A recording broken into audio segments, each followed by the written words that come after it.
Salve, salve rapaziada, demorei, mas cheguei. Aquele recado de sempre. Se inscreve no canal, curte, compartilha e vamos embora. Falta 4 para chegar a 100 inscritos, hein, mano? 4. O canal tá com quase 400 visualizações aí. Vamos aí, mano. Os 4 que não se inscreveu ainda, se inscreve.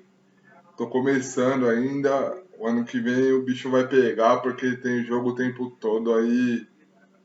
Vocês vão gostar da parada de verdade. Certo? Então, salve a seleção. Vamos falar de seleção brasileira. Vamos falar o que foi a seleção esse ano. Que hoje foi o último jogo, né? Hoje foi o último jogo da seleção brasileira no ano. Brasil 1, Tunísia 1. Vou falar primeiro do jogo de hoje, que primeiro tempo foi abaixo do primeiro tempo contra o Senegal. A seleção brasileira pegou uma seleção com uma característica diferente, uma característica de uma seleção que defensivamente ela era bem postada. Defensivamente ela era bem postada, então foi difícil de entrar na defesa da Tunísia, mas eu acho que hoje o Ancelotti, principalmente no primeiro tempo, ele cometeu um erro que foi não colocar o Bruno Guimarães centralizado. Por quê? No jogo contra o Senegal, todas as bolas passaram pelo pé do Bruno Guimarães. Porque ele que é o cara da saída de bola, ele é que é o meia, entre aspas, assim, mesmo sendo o segundo volante.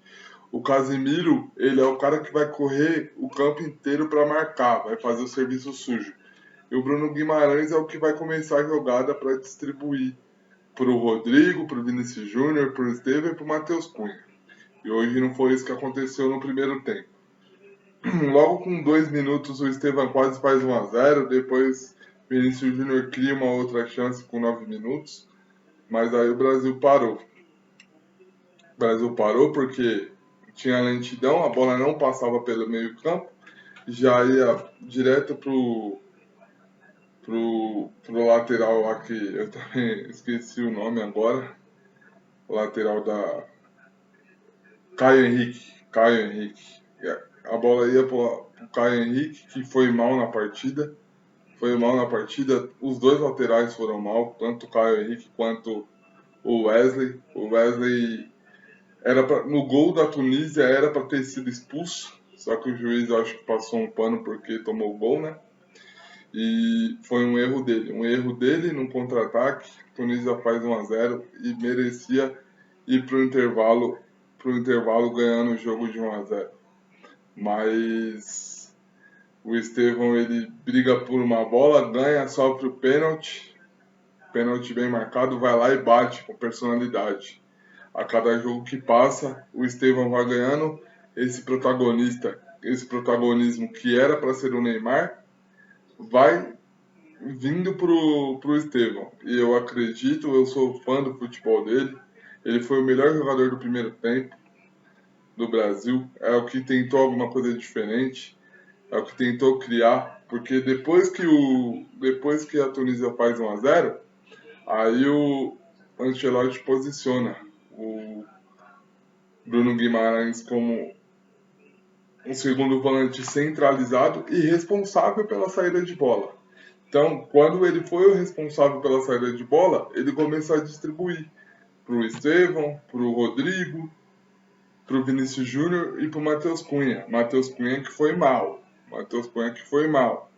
Vai precisar entender a posição que ele joga. O Ancelotti também vai precisar definir de uma vez qual posição que ele vai jogar. Se é segundo atacante, se é meia, se é centroavante, porque hoje ele foi mal.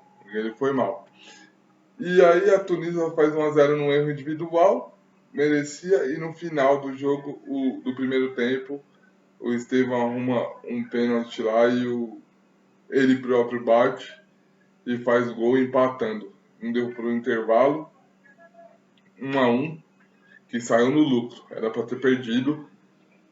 Pelo que a Tunísia se propôs a fazer, ela foi melhor no jogo, no primeiro tempo.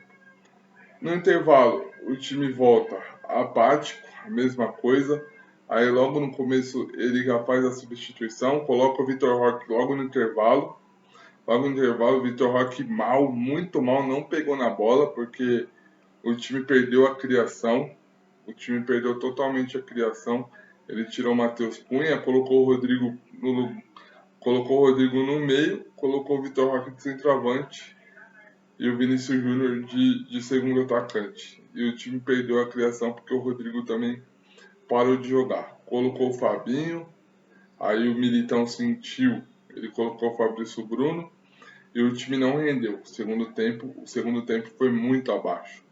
Foi muito abaixo. Então eu preciso ser coerente. Eu tenho uma visão que amistoso foi o último amistoso do ano e o penúltimo antes da Copa. Então eu venho falando que o amistoso precisa ser a simulação mais próxima possível do jogo de Copa do Mundo.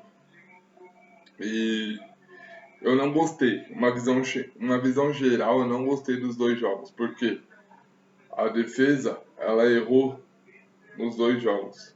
Ela foi falha nos dois jogos. No primeiro jogo, a parte ofensiva funcionou e hoje não funcionou. Então, assim, pegar uma seleção de um nível maior, pegar uma seleção que vai se postar atrás numa Copa do Mundo, vai ser complicado de furar o bloqueio. Então, é preciso ter atenção nessas questões, é preciso o Ancelotti observar e arrumar esse posicionamento e essa formação tática do time.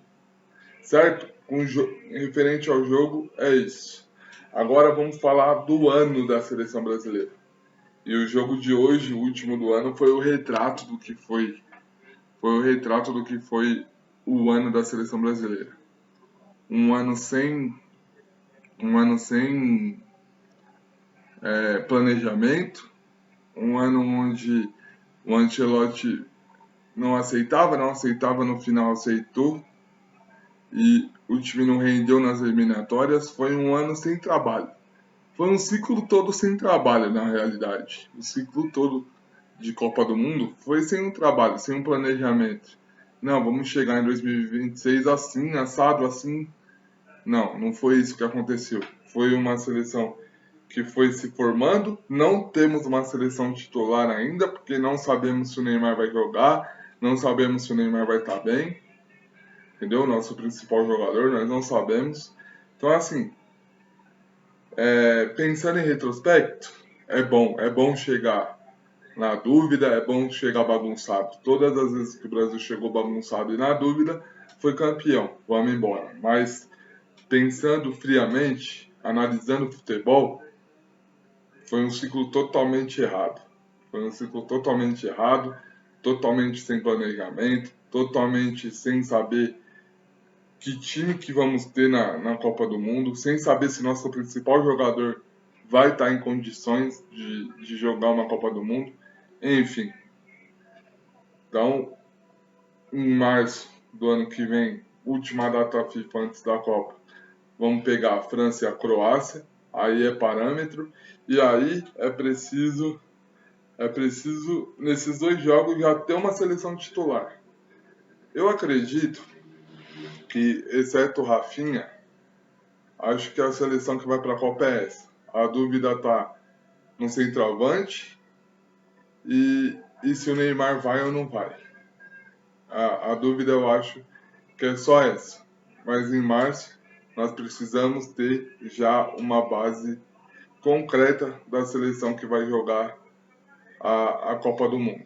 E por fim, sobre o Neymar, se o Neymar tiver condição de jogar 8 jogos, os 45 minutos pelo menos, tem que levar. E se ele tiver condição de entrar no segundo tempo, é preciso conversar com ele, é preciso explicar para ele, é preciso deixar claro para ele o que vai estar em jogo. Se é o título mundial para ele ou se é o ego de ser titular, de ser o craque. Não. A presença dele vai ajudar. Vai precisar convencer o Neymar que a própria presença dele vai ajudar a seleção brasileira. Tá certo? Vamos que vamos.